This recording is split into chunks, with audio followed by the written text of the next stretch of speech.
Hi, welcome to the fourth assignment of data visualization. First, let's discuss what was given to us. We were given a face_images.zip file with all the images of grayscale face images, and the task one was to apply a principal component analysis and also resize the images to the sizes 128 into 128. For that, I have created a pca.m file as mentioned in the lab using the code, and then for the task 1 I've created a.m file which gives us for the task 1 where we have to perform the principal component analysis and visualize the first 12 eigenfaces. So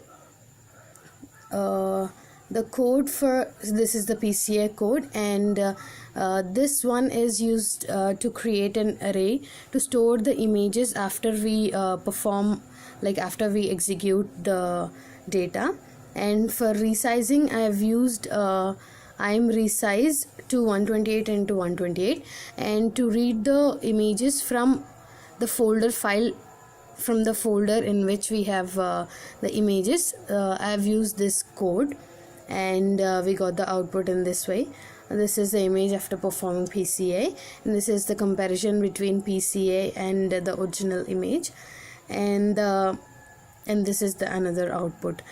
Task 2 was resizing into 64 into 64, and also to perform the k-means, and by using Fourier-Isaac dimension features.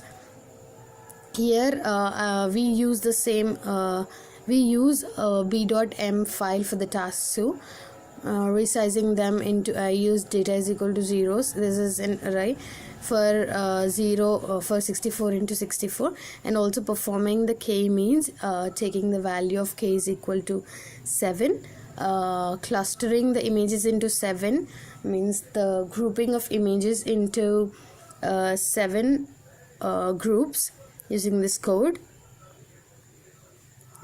and I got the 7 groups of the output. These are the 7 clusters,